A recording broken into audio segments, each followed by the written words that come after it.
दोस्तों आज हम फिर से आपके लिए लाए हैं एक रोमांटिक मूवी जिसका नाम है माय फॉल्ट लंदन।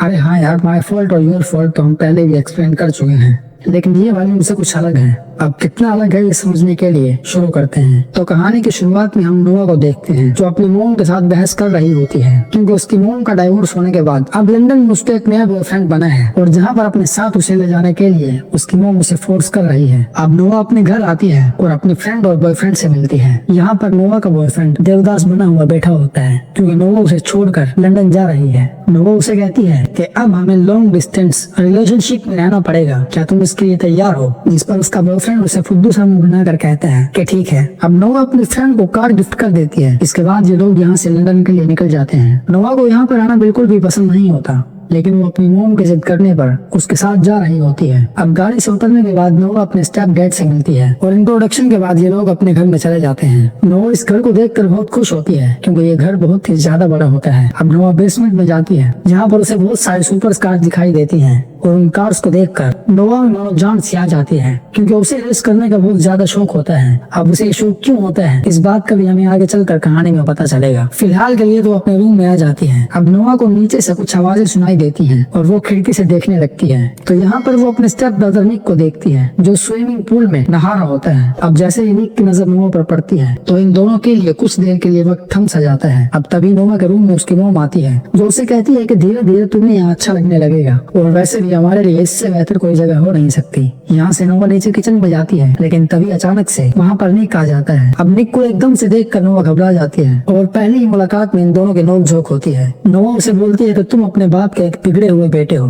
तुम उससे दूर ही रहो। अब शाम के वक्त जब ये लोग पार्टी में जाने लगते हैं तो नोआ को हम देखते हैं जिसने एक ब्लैक कलर की ड्रेस पहनी होती है और वो उस ड्रेस में बहुत ही कमाल की लग रही होती है। नोआ को देख कर निक कहता है कि पार्टी में सिर्फ हम ही लोग हैं और तुम्हें इतना सजने संवरने की कोई जरूरत नहीं थी। अब यहाँ से पार्टी के लिए निकल जाते हैं और पार्टी में पहुंचने के बाद निक एक लड़की के साथ फोटो खिंचवाने लग जाता है। ये देखकर नोआ को जेलसी सी फील होती है। अब पार्टी में ये लोग बैठे होते हैं तो निक के एक फ्रेंड जिसका नाम गेलिस होता है वो नोआ के पास आता है और एक दूसरे से इंट्रोडक्शन के बाद गेलिस नोआ से कहता है कि तुम्हारी सोच नोआ को लेकर बिल्कुल भी ठीक नहीं है क्योंकि तुम नहीं जानती कि निक ने 17 साल की उम्र में ही अपना बिजनेस शुरू कर दिया था और आज के डेट में जो तुम निक को याशी करते देखती हो वो सब अपने पैसों से करता है। अब निक के बारे में सब सुनने के बाद नोआ उससे इम्प्रेस होती है और निक नोआ को लेकर यहाँ से घर की तरफ जाने लगता है। निक के पास एक बहुत ही शानदार कार होती है और ये दोनों उस गाड़ी में बैठकर वहाँ से घर की तरफ निकल जाते हैं। अब बातों ही बातों में नोआ उसकी मोम डैड के बारे में कुछ उल्टा सीधा बोल देती है जिस पर निक को गुस्सा आता है और वो बीच सड़क पर कार रोक कर उसे वहाँ पर उतार कर चला जाता है। नोआ बीच सड़क पर अकेली होती है, उसे लंदन के रास्तों के बारे में भी पता नहीं होता, लेकिन तभी नोआ के पीछे से एक गाड़ी आती है और ये गाड़ी किसी और की नहीं बल्कि निक के फ्रेंड की होती है। असल में निक ने उसे नोआ को पिक करने के लिए यहाँ पर भेजा होता है। अब नोआ इस गाड़ी में बैठ जाती है तो निक का फ्रेंड उसे कहता है कि निक तो पार्टी में गया है लेकिन मैं तुम्हें घर छोड़ने के लिए आया हूँ। अब नोआ उसे कहती है कि मुझे घर नहीं पार्टी में जाना है, जिस पर वो लड़का मना करता है, लेकिन नोआ उसे किसी भी तरह से मना लेती है और अब ये दोनों पार्टी की तरफ निकल जाते हैं। पार्टी में पहुंचने के बाद नोआ देखती है कि निक कुछ लड़कियों के साथ डांस कर रहा होता है और तभी वहाँ पर एक लड़का आकर नोआ को ड्रिंक ऑफर करता है। नोआ को पता नहीं होता कि उस ड्रिंक में उन लड़कों ने नशा मिलाया है और वो उनसे ड्रिंक ले लेती है। अब वो निक को दूसरी लड़कियों के साथ डांस करता देखकर उसके ऊपर ड्रिंक को गिरा देती है और उसे कहती है कि तुम मुझे बीच रास्ते में छोड़ कर आ गए, मेरे साथ वहाँ पर कुछ भी हो सकता था। और ये कहकर वो वहाँ से दूसरी तरफ आ जाती है। वो उस ड्रिंक को पीने लगती है, लेकिन ड्रिंक पीने के बाद नोआ को नशा सा होने लगता है और उसे चक्कर आने लगते हैं। लेकिन तभी वहाँ पर निक आ जाता है और उससे पूछता है कि तुम्हें ये ड्रिंक किसने दी थी? तो नोआ उस लड़के की तरफ इशारा करती है। अब निक उस लड़के के पास जाकर उसे एक घूंसा लगाता है और तभी उसके पास उसका वो फ्रेंड आता है जो नोआ को पार्टी में लेकर आया था। निक उसे कहता है कि मैंने तुम्हें नोआ को घर छोड़ने के लिए कहा था, न कि पार्टी में लाने को। और ये बोलकर वो नोआ को अपनी गाड़ी में बिठाकर घर की तरफ ले जाता है। अब घर पहुँचने के बाद निक नोआ को अपने कमरे में सुला देता है। तभी उसकी नजर उसके जख्मों पर पड़ती है, लेकिन निक उसे सुला कर यहाँ से चला जाता है। अब अगली सुबह में नोआ उठते ही निक की प्रोफाइल देखने लगती है और इसके बाद वो घर को एक्सप्लोर करते करते निक के कमरे में चले जाते हैं। नोआ निक की ड्रेसेस को देख ही रही होती है कि तभी वहाँ पर निक आ जाता है। अब निक को देखकर नोआ शर्माते हुए अपने कमरे में चले जाते हैं और तभी उसके फोन पर एक मैसेज आता है जिसमें नोआ का बॉयफ्रेंड एक लड़की के साथ दिखाया जाता है। अब ये देखकर नोआ बहुत इमोशनल होती है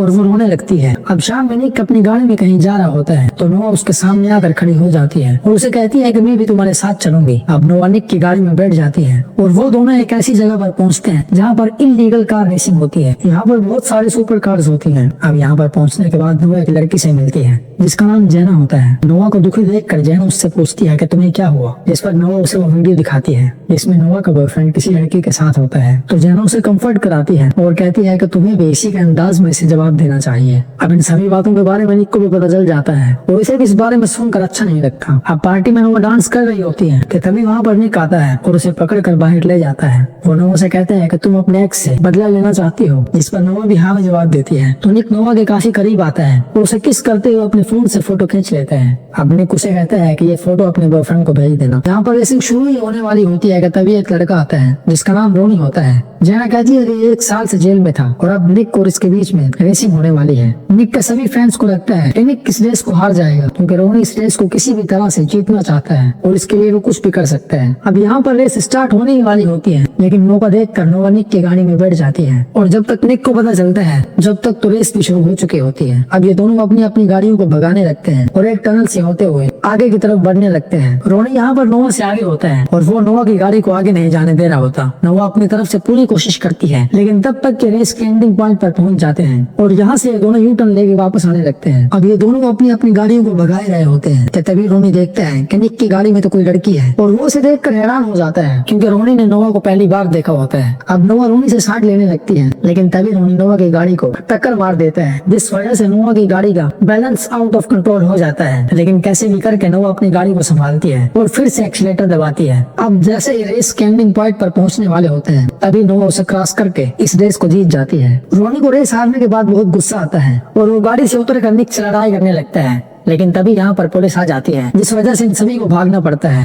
अब घर पहुंचने के बाद नोवा और निक किचन में होते हैं और यहाँ पर नोवा निक के काफी करीब आ जाती है लेकिन वो यहाँ पर अपने आप को कंट्रोल कर लेती है और सोने के लिए चली जाती है। अब जैसे ही सुबह उठकर वो अपने फोन को चेक करती है तो वो देखती है कि उसके बॉयफ्रेंड ने उसे बहुत सारी कॉल्स कर रखी होती हैं और उन्हें देखने के बाद नोवा को कुछ खुशी मिलती है। अब ब्रेकफास्ट के दौरान निक अपने डैड से कहता है कि मैं मेडी से मिलने जा रहा हूँ और रात को मैं वहीं पर रहूंगा। नोवा को लगता है कि मेडी कोई निक की शायद गर्लफ्रेंड है और ये सोचकर वो काफी जेलस फील करती है। अब निक के डैड निक को कहते हैं कि नोवा को भी अपने साथ ले जाओ और इसके बाद ये दोनों ही तैयार होकर गाड़ी में बैठने लगते हैं लेकिन यहाँ पर निक अपनी गाड़ी चलाने के लिए नोवा को दे देता है और गाड़ी हाथ में आने के बाद नोवा इस गाड़ी को भगाने लगती है और कुछ ही देर में ये दोनों अपने डेस्टिनेशन पर पहुंच जाते हैं। अब यहाँ पर पहुंचने के बाद नोवा को पता चलता है कि मेडी कोई और नहीं बल्कि निक की छोटी सिस्टर है। वो यहाँ पर पहुंचने के बाद उनके साथ मिलते हैं। अब हम देखते हैं कि नोवा मेडी के साथ खेल रही है और निक अपनी मोम के साथ बहस कर रहा होता है क्योंकि निक की मोम उसे इस बात के लिए डांटती है कि निक आवारागर्दी करता है, गंदे मवाली दोस्तों के साथ घूमता है, रेसिंग करता है, ड्रग्स करता है और न जाने क्या कुछ करता है। तो निक की मोम उसे कहती है कि मैं तुम्हारा मेडी से मिलना बंद कर दूंगी अगर तुमने ये सभी काम नहीं छोड़े क्योंकि जब निक 12 साल का था तो उसकी मोम उसे छोड़कर चली गई थी क्योंकि निक की मोम अल्कोहल एडिक्ट थी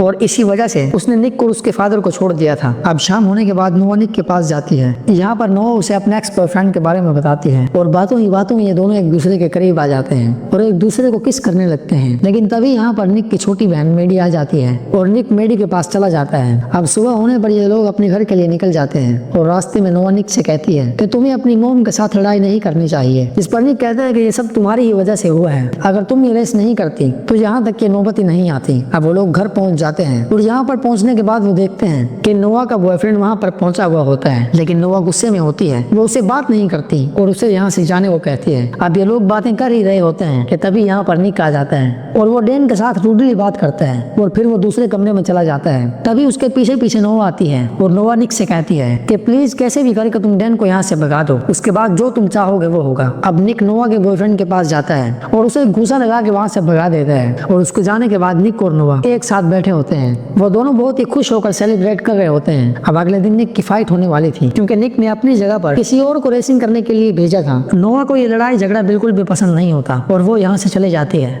निक इस फाइट को जीतने ही वाला होता है लेकिन नोवा को यहाँ से जाते देखकर वो उसके पीछे जाने लगता है। अब रोनी भी उसका पीछा करता है, वो उसके पास पहुंच जाता है। वो उसको बीच में फाइट छोड़ने की वजह से निक की कार ले जाता है। यहाँ पर हमें एक और आदमी भी दिखाई देता है जिसका कहानी में आगे चलकर पता चलेगा। अब अगले सीन में हम देखते हैं कि नोवा स्विमिंग पूल में नहा रही होती है। अब निक उसे आकर कहता है कि आज मेरा बर्थडे है और तुम जानती हो कि मुझे क्या चाहिए और उसके बाद ये दोनों एक दूसरे के बहुत ही करीब आते हैं। अब नोवा निक को सरप्राइज देने के लिए रेसिंग रेसिंग करने उसके साथ चले जाती है और यहाँ पर निक और नोवा एक दूसरे के साथ रेस करते हैं और ये दोनों यहाँ पर बहुत एंजॉय करते हैं। अब शाम को जब ये लोग फ्यूल भरवाने के लिए एक स्टेशन पर रुकते हैं तभी यहाँ पर रोनी अपने साथियों के साथ आकर उस पर हमला कर देते हैं, लेकिन कार में होने की वजह से ये दोनों किसी भी तरह से उनसे बचकर निकल जाते हैं। अब यहाँ से निकलने के बाद निक और नोवा पार्टी करने के लिए चले जाते हैं। यहाँ पर नोवा के साथ एक लड़का बदतमीजी कर रहा होता है और ये देखकर निक को गुस्सा आ जाता है और वो उस लड़के को एक घुसंड मारता है। इसके बाद नोवा निक को बाहर लेकर आती है और उसे डांटने लगती है कि क्या तुम्हें सिर्फ हर रोज मारपीट ही करनी होती है, और उससे नाराज होकर वो वहाँ से चले जाती है। अब शाम में पूल के पास ये दोनों बैठे होते हैं तो नोवा उसे अपनी चोटों के बारे में बताती है। वो उसे बताती है कि मेरे जिस्म पर यह चोट के निशान कैसे आए। वो बताती है कि मेरे डैड मेरे साथ और मेरी मॉम के साथ मारपीट किया करते थे। हम दोनों की जिंदगी बहुत तकलीफ में थी और इसीलिए मैंने तंग आकर अपने डैड के खिलाफ कंप्लेंट करवा दी, जिसकी वजह से मेरे डैड को जेल हो गई। अब मुझे डर लगता है कि उनके आने के बाद वो हमारे साथ क्या करेंगे। निक उसे कंफर्ट करता है और कहता है कि डरो मत, मैं तुम्हारे साथ हूँ और तुमने जो भी किया वो बिल्कुल सही किया। और अब ये दोनों एक दूसरे के बहुत ज्यादा करीब आ जाते हैं और इस बार ये दोनों एक दूसरे के साथ इंटीमेट होते हैं। अब ये सिलसिला चलता रहता है। अब एक दिन निक अपने फ्रेंड को गाड़ी में देखता है जिसके हाथ पैर बंधे हुए होते हैं, जिसे बहुत ही ज्यादा मारपीट कर उस कार में बिठाया होता है। ये जल्दी से उसे हॉस्पिटल में एडमिट करवाते हैं और ये देखकर निक के डैड उसे कहते हैं कि अब ये जगह तुम लोगों के लिए सेफ नहीं है और इसीलिए वो निक और नोवा को एक होटल में भेज देते हैं। निक अपने डैड से कहता है कि ये सब मेरी वजह से हो रहा है क्योंकि रोनी के साथ मैंने रेसिंग की थी और इसीलिए वो मेरे पीछे पड़ा है। तो निक के डैड उसे कहते हैं कि रोनी तुम्हारे पीछे नहीं पड़ा, असल में नोवा का डैड जेल से बाहर आ गया है और वो नोवा के पीछे पड़ा है। अब फोटो देखने के बाद निक को याद आता है कि इस आदमी को निक ने रोनी के साथ 2 बार देखा था।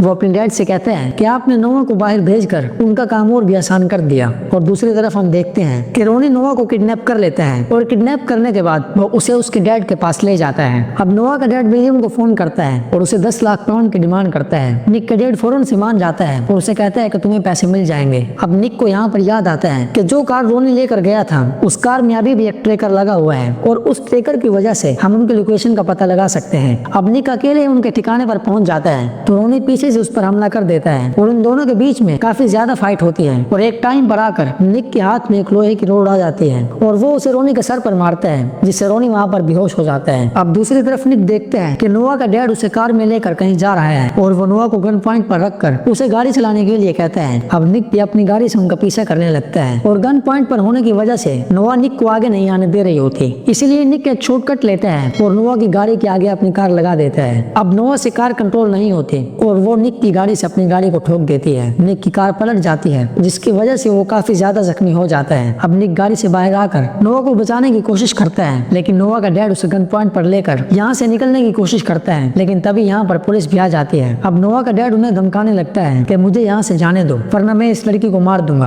और वो निक पर गोली चलाने ही वाला होता है कि तभी नोवा उसे धक्का देकर निक की तरफ भागने लगती है और तभी हम देखते हैं कि पुलिस गोली चला देती है और नोवा का डैड वहाँ पर मारा जाता है। इसके बाद हम 6 हफ्ते बाद का टाइम देखते हैं जहाँ पर निक की सारी फैमिली पार्टी कर रही होती है और यहाँ पर निक के डैड और उसकी मोम को इन दोनों पे शक होने लगता है कि इन दोनों के बीच में कुछ चल रहा है और इसी के साथ ये मूवी, ये कहानी यहाँ पर खत्म हो जाती है। तो दोस्तों अगर वीडियो अच्छी लगी हो तो कमेंट्स में हमें जरूर बताइए और साथ ही वीडियो को लाइक करके चैनल को सब्सक्राइब कर दें। और अगर आपने हमारी ये वीडियो अभी तक नहीं देखी तो यहाँ पर आई के बटन पर क्लिक करके आप इस वीडियो को देख सकते हैं। इसी के साथ मिलते हैं एक अगली वीडियो में, तब तक के लिए goodbye, thanks for watching.